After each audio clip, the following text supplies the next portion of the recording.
This is the first video to section 2.5. You'll notice we discuss common terms such as mean and median. In this video, we are going to discuss certain notation. You'll notice the X bar up here, and this represents our sample mean.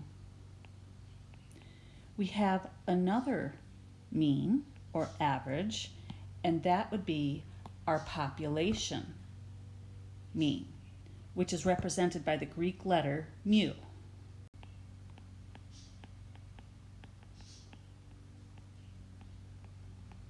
The law of large numbers states that if you take a very large sample size and you take a larger and larger sample size from any population, the sample mean is very likely closer and closer to the population mean. Our capital M here represents the median, and our small n represents the sample size. Recall when we found the median earlier, and one way we can do that is to take the sample size, add 1, and divide it by 2. And then there are two different outcomes in how to find our median here, whether we have an odd number of data points or even. Consider example 16. With the number of months patients typically wait on a transplant list before the surgery. Our data is already ordered from smallest to largest. We're asked to find the mean and the median. Recall, to find the mean, you have to add up all of these pieces of data and then divide by the number of pieces of data. In this case, there are 39 pieces of data. Notice we'll use X bar here for the mean, since this is a sample. We added up the number of months and we divide by the number of data points, and we'll get approximately 13.95 months. Now we're also asked to find the median, and one way we can do this is to use our formula, and we have 39 pieces of data here, so we'll plug that in for n, which means our median is going to fall at the 20th term. And if you actually count up to the 20th term here, you'll find 13.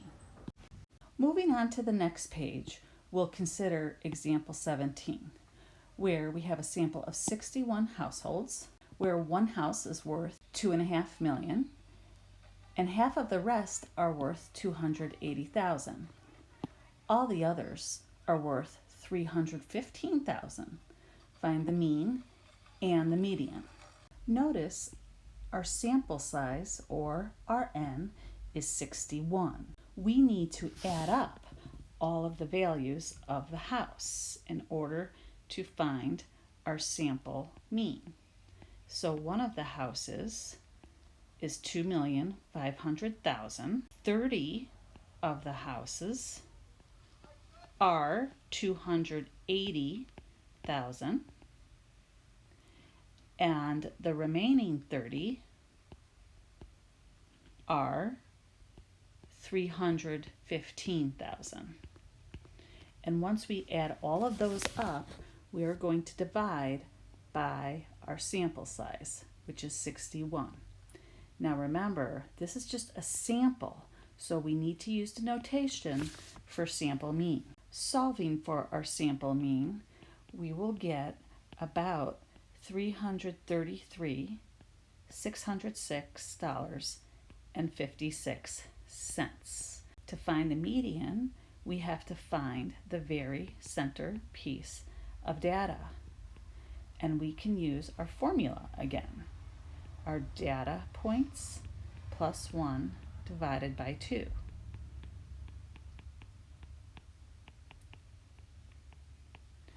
In this case, our median is the 31st term. So if we order our terms from smallest to largest, the median will be 315,000 because that would be our 31st term.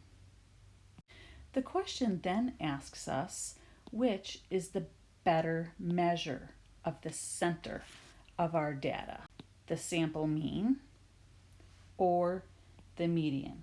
In this case, the median is a better representation. And the reason for this is our median is not affected by the outlier $2.5 million. Keep in mind, when solving mean and median, we have a very quick, simple way to do this on our graphing calculator. Take a look at another term that represents our measures of center, and that's the mode. Our mode is the data value that occurs the most.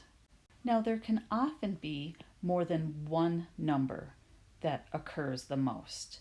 Perhaps there are two numbers that occur equally and the most. In this case, we would call that bimodal, meaning the set of data has two modes.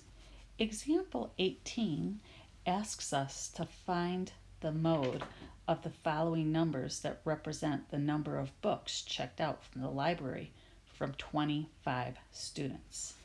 Which number here occurs the most? And the mode here is 7.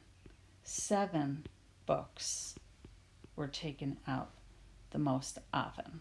In example 19, we're asked to consider annual earnings of workers at a factory. The mode is 25,000, and it occurs 150 times out of the 301 workers. The median is 50,000, and the mean, or the average, is 47,500. In this case, what would be the best measure of the center?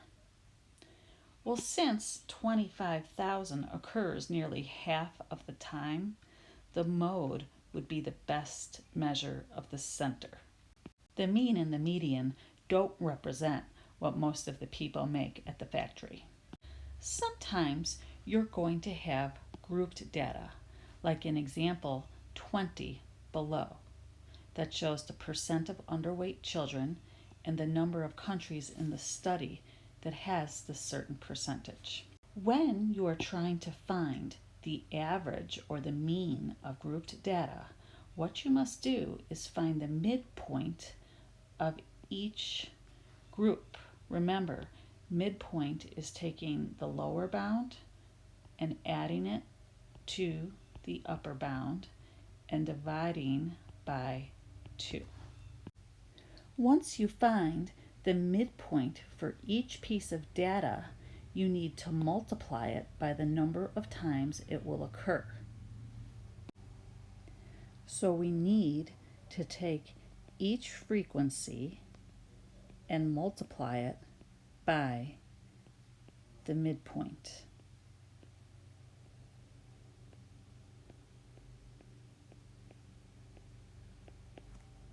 Notice the 3 dots imply that I quickly added up the 3rd, the 4th, the 5th, everything in between these two values and these two values.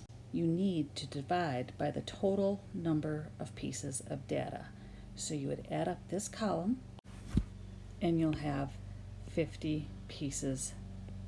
This is a sample mean, and doing this computation here, we will get our average to be 26.75.